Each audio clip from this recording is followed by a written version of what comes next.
কুষ্টিয়ার মিরপুরে প্রকাশ্যে জমি দখল, স্টে অর্ডারও যেন থামাতে পারছে না দখল চক্রকে।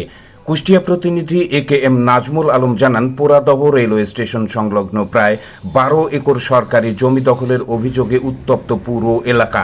ট্রাকের পর ট্রাক বালু ফেলে চলছে ভরাট, তৈরি হচ্ছে স্থাপনার প্রস্তুতি। এই ঘটনায় আলোচনার কেন্দ্রে রেলওয়ের ডিভিশনাল স্টেট অফিসার নুরুজ্জামানের নাম। স্থানীয়দের অভিযোগ, তার প্রভাবেই দখলকারীরা নির্ভয়ে কাজ চালিয়ে যাচ্ছে। প্রশাসনের ভূমিকাও প্রশ্নের মুখে। নিষেধাজ্ঞা দিয়ে সাইনবোর্ড বসানো হলেও কিছুক্ষণের মধ্যেই সেটি উপড়ে ফেলার অভিযোগ উঠেছে। তবুও বন্ধ হয়নি দখল কার্যক্রম। এদিকে জমির মালিকানা নিয়ে মিরপুর সিভিল জজ আদালতে চলছে মামলা।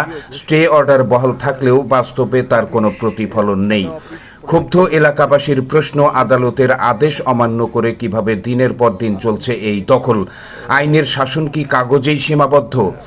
এখন সবার দৃষ্টি আদালত ও প্রশাসনের দিকে। দ্রুত ব্যবস্থা না নিলে, দখলদারদের বিরুদ্ধে ফৌজদারি মামলা না হলে রাষ্ট্রীয় সম্পদ দখলের এই দৃষ্টান্ত আরও ভয়াবহ রূপ নিতে পারে। এমন সব খবর পেতে চোখ রাখুন দর্পণ বাংলায়, আর বেশি বেশি করে শেয়ার করে ছড়িয়ে দিন সবার মাঝে। ধন্যবাদ।